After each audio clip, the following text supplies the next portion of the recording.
Welcome back, baseball fans, to the 69, 70, 71, 72 Carryover League. We've looked through two divisions of the American League, and it's time to look to the American League Midwest, where we have the White Sox, the Royals, the Brewers, the Twins, and we'll start with the White Sox.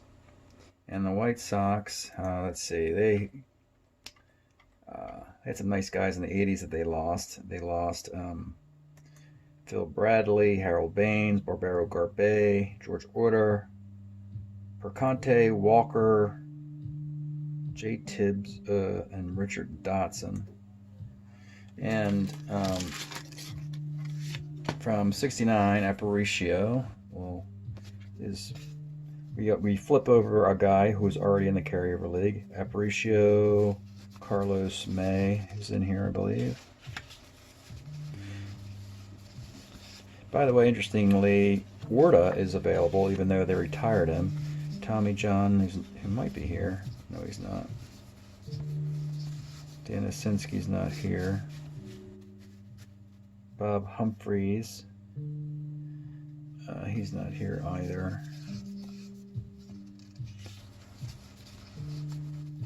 Right, Bob Humphreys.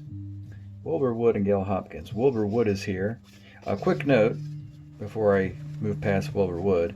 Wilbur Wood is here, and either this 72 card or the 71 card with the performance here, they're going to upgrade him into the top spot of the rotation. It's going to cost him a draft choice to do that. And just a refresher of costing them what a draft choice is means you start the draft with 12 players, and then you say, oh, I want to improve my Wilbur Wood by taking him from a reliever to one of the best pitchers in all of baseball. So you draft him in the first round, and you still have 12 players. Well, the rest of the league has 13 players, so it costs you a draft pick, and when everybody else has 20, you still have 19, and then you get the final pick of just the guys that are out on the street, signing a guy off the street to fill out the rest of your roster. It's worth it if it's an incredible player like this, because some of the guys who are on the street are just as good at, or if not better, than some of the guys in the league when it comes to the fringe roster spots. So anyway, let's turn Wilbur Wood over here. Gail Hopkins, I think he's elsewhere, and Dwayne Josephson's elsewhere. Jim Lefevre, Bill Melton's here. I saw him. Turn him over. Tom Bradley and Larry Forster. There's Tom Bradley. And Terry Forster. Another good year out of him. Yeah, that's a good card. Alright, so these guys, Walt Williams, we've seen him a few times. He's a free agent. It seems like he's destined to play for the White Sox, regardless of how good he is, because he's been in all the White Sox videos I've done thus far. So it's time to sign up for the guy. Ed Herman, I believe he is with one of the expansion teams. Oh, I want to say it's Arizona. So let me just double check that. Yep, it's Arizona, so I got to pull this card out. Put that in the Arizona box. So here's a catcher versus lefties, Art Kushner. But you don't need a catcher, you've got two. Oh my goodness. Is this the American League most valuable player? Yes, it is. So here's the situation. As hard as this is, he is not the property of the White Sox currently, because 1969 Dick Allen, is on the Philadelphia Phillies. So the phones might be ringing, and I don't know exactly how long I'm going to leave Dick Allen in the Phillies before he goes to the White Sox, whether it's this year or the next year. But at a certain point, the White Sox have got to make a deal to get Allen off the Phillies and get him onto their team, since he's their second best player, arguably their best player after Wilbur Wood. Mike Andrews is gone as well. He's a Red Sox. George Order, we retired this card not knowing that they would print a rookie George Order, and we could have completed the circle of his career, so he plays all 12 years with the White Sox. But it's only 202, so it wasn't worth protecting. You could still draft him, it's just he's not very good. Alvarado, a shortstop. You don't need to replace. We got to replace Berconti at second base. Reichert, I believe, is with the Rangers. Let me just double check that one. AKA Washington Senators. So I'm looking at a couple spreadsheets while I'm got the cards on camera. He's with the Rangers. Reichert. Pat Kelly. He's with Kansas City, believe it or not. One of the next teams. So I'm just going to move him to Kansas City. Nameless Buddy Bradford's available. Well, not available, I should say. Stan Bonson is available. And this is a good card. Good enough card. 21 game winner. So imagine this White Sox team improving Wilbur Wood, drafting Stan Bonson, and adding a 24 and 21 game winner to your team. A team that's pretty bad, but at least they can boast a 1-2 punch. I mean, for a 21 game winner, the fact he's only a starter 6, he's a great pitcher. I'm not going to argue that. It's just that I wish he would be like a starter 8, but that's okay. Sure, the White Sox need all the help they can get, so go get them, Stan Bonson. Eddie Fisher's an okay reliever, not much more than that. A very young Rich Gossage starts out a reliever. He'll convert him to a starter. They'll move him back to the bullpen. He ends up with the White Sox, the Pirates, before he goes to the Yankees. Not ready for prime time yet, 428. Dave Lemons, that's a pretty decent lefty reliever. It's lefties at least. 294. Steve Keeley is property of the Detroit Tigers. Pull him out. And that's it for your White Sox. And we do have 2 good players. We do have Bonson and Wood, so the fact that Dick Allen is settling into Philadelphia, that's a pretty big blow, but at the same time, you know, it's still 69. The opening year is 1969, so we have to consider, you know, all 4 years involved when we do these. Who deserves to have a certain player? So next up is Kansas City, and with the Royals, Pat Kelly, who we just saw from the White Sox, was with Kansas City in the Carryover League. Ed Kirkpatrick, Gil Hopkins is actually with the White Sox, so see that? It turns out to be like a trade. Kirkpatrick, Kelly and Kirkpatrick. Lou Piniella. I don't see Wally Bunker. I think he might be done. Jim Rooker. He should be here. Yeah, that's Jim Rooker. Mo Drabowski. I think he's elsewhere. Bob Oliver. Amos Otis. I don't see Bob Oliver here either. No. Amos Otis is here. One of his okay years, not a great one. Swoboda's elsewhere. Bob Johnson is elsewhere. Freddie Patek. There he is. Mike Heedland. There's Mike Heedland. There he is. All right, and these are your Royal options. Jerry May, not very good. They lose Boshi, Brett, Concepcion, Phelps, White, Lee Brandt, Pino Quisenberry. Yeah, they lose a catcher, but I don't think Jerry May is worth touching. This guy should be your first pick, or your, one of the early picks. John Mayberry. Again, a great move by a young Kansas City team, expansion team in '69. They keep making great moves. They've played 2 good years of Strat-O-Matic, and he was with Houston, and they will immediately make him the first baseman. And how about that for your, a team that is already gushing with young talent? They get a stud first baseman. That's fantastic. Rojas, don't worry, this guy's not that good here because he hit 300 in a 71. Paul Shaw, better in one of the earlier years. Bobby Floyd, no big deal there. Shine Bloom, he has a few good years here. I believe he has a good year in either 73 or 74, another 300 year. Wow, I mean, it's just, they're set up, really, to reach the playoffs perennially much sooner even than when they get George Brett, because Brett doesn't arrive, I believe, until 74. So they're set up to get to the playoffs before Brett arrives. The problem was, historically, they were in the American League West behind the Oakland A's. Well, they don't have that problem anymore. Kansas City is going to have an excellent team, and they are definitely a deep playoff qualifier. They could, they could get close to the Orioles, A's, Twins, maybe Tigers in the American League. A young Jim Wolford, nameless. Look at this guy. It's too many great players to choose from. He's a starter 9. Look at this incredible Roger Nelson. 208 ERA in 173 innings. Starter 9. That's Bob Gibson-esque right there in a small sample size. Again, small sample size is the key term there. Well, I mean, Nelson and Mayberry. Could you imagine that to a team that I'm already pumping up as a playoff team? They're going to definitely exceed the Twins' expectations. Dick Drago is property of the Colorado Rockies. I got to pull him out.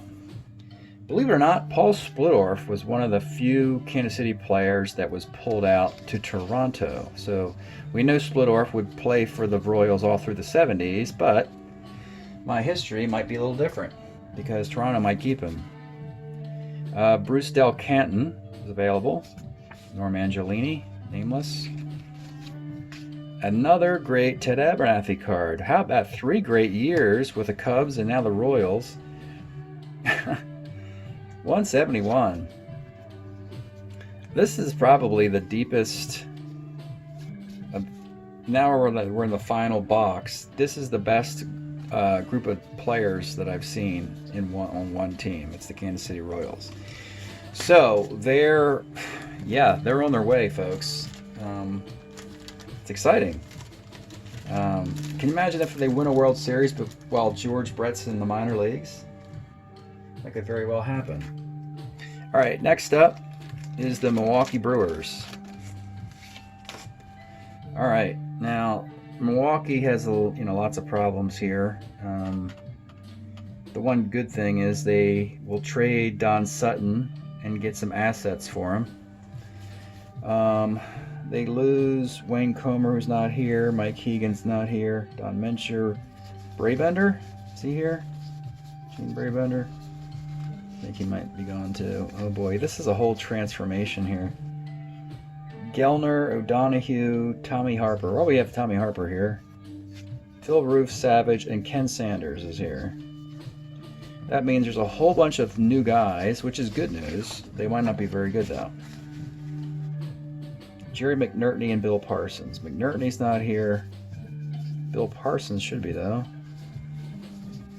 He's with a different team. Oh my goodness. Well, it starts good. Brock Davis. If you like singles hitters. I mean, literally singles hitters. So, he hit 318, but they were all singles in a limited plate appearance.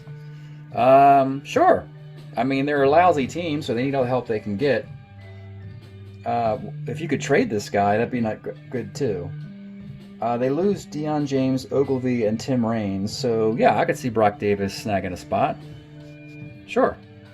No power, no defense, and only singles, but whatever. Felsky, catch against lefties. It's okay. Ellie Rodriguez. Hey! Remember I said he's an on-base machine in one of the earlier videos? There you go, folks. On-base machine and average. 285. Ellie Rodriguez. Thumbs up. Finally. So, do they need a catcher? Well, they have Phil Roof and they have McNertney. Well, get rid of Phil Roof because, yeah, let Ellie play. George Scott is still a Red Sox at this point, right? Let me just double check that. George Scott, are you a Red Sox? Are you not? Yes, you're still with Boston. Bobby Heiss, his rookie middle infielder's okay. McKinney, nameless. Mike Ferraro's okay. Rick Auerbach is okay. Eventually he plays for the Colorado Rockies, but he's still just ordinary. Briggs, I believe,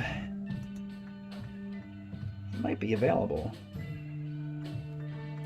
Let's double check Briggs' availability here. You know what? He's available. So I like this guy. I like the power and the walks. I like this guy better than that 318 hitter, 266, because of the power. So Briggs, they got some outfield. Dave May, he has like maybe 1 or 2 good years. I think they happened in 73 or 74, so you could wait on that. Lahoud, he's okay. Ollie Brown is on the Padres still. Move him. Jim Lonborg. There you go. It's good that Milwaukee has options. So Lonborg would be an excellent pick. Jim Colburn, also a starter 8. That would be a good pick. Gary Ryerson's a starter 7. Lefty, he's pretty good. Skip Lockwood. Is he, thought he was with another team. Lockwood is, no, he's available. Earl Stevenson, Chris Short, Frank Lindsay. Well, you know, they have options. That's good. They're going to need to exercise as many options as possible. So, that's good news for Milwaukee. And the last team from the division, and this team, boy, after looking at Kansas City, Minnesota's in trouble. They've got to push all their chips in the table and win this. They're going to have one more year to do it because everybody's getting ancient. You have a tale of two teams, the ancient Twins and the young Kansas City Royals. It's just that it's happening very quickly with Kansas City. And Minnesota has like one more crack with a World Series roster to get there. So the Twins, we know they lose, of course, or they're not they lose, but they have Killebrew. They have Tony Oliva, who is nameless in 72. Rich Reese. Tovar. Jim Cott. Peranowski is elsewhere, I believe, right? Right, okay. Then Cardenet. Is he still here? Leo Cardenet? He's not? No, he's not in this box. Cardenet, Rod Carew, Jim Perry, he's still here. I can find him. Jim Perry. There he is. Stan Williams is gone. Mitterwald and Hal Haydel. Mitterwald's gone, there's no Hal Haydel. Okay. So these are your Twins that you need to add to your potential World Series contending team. Borgman is available. You don't need a catcher though. Phil Roof belongs to Milwaukee. That's a good Phil Roof against lefties for Milwaukee. Steve Braun, I believe he's with, I want to say he's with Arizona. Yes, he's with Arizona. Can't have him. A young Eric Soderholm to play third base against lefties with power, but not much else. Here's your shortstop of the future. This man died tragically, though, in the mid-70s. Danny Thompson. Hit 276 and 72. Great year. The replacement for Leo Cardenet. Jim Nettles, not much there. Bobby Darwin, corner outfielder to replace Tony Oliva, who's still there. But the Twins do lose a couple outfielders. They lost Dan Glad and Kirby Puckett, right-handed hitting outfielders. So Darwin can replace that. That's a pretty good card there. 267, 22 homers. And this is Blyleven. Now, I'm going to move him momentarily. They're going to make a trade to get Blyleven. And is it this one? Could very well be. But he's currently the property of the Portland team. But we already know that Portland is willing to make a deal to send him to the Twins. But if for some reason, if that trade falls through, there's other pitching to replace. If you don't want Blyleven, you got Ray Corbin and Dave Goltz. So it's not like they desperately need. They'll tell Portland, hey, we'd love to have Blyleven, but we don't really need him. Because we have Ray Corbin and Dave Goltz, and they're both good pitchers. Corbin, 261. Dave Goltz, a starter 7, and only 91 innings, 267. Nameless Doug Rowell, nameless Tom Norton. And how about another lefty? Well, you already have Peranowski in your bullpen, but a really good Dave LaRoche with a 2.84 ERA. So, plenty of talented pitching for the Twins. They got to figure it out. They've got to figure out how they're going to stay ahead of the young, surging Royals in the American League Midwest. And that's it for the American League West. Thanks for checking out the videos. We'll see you next time.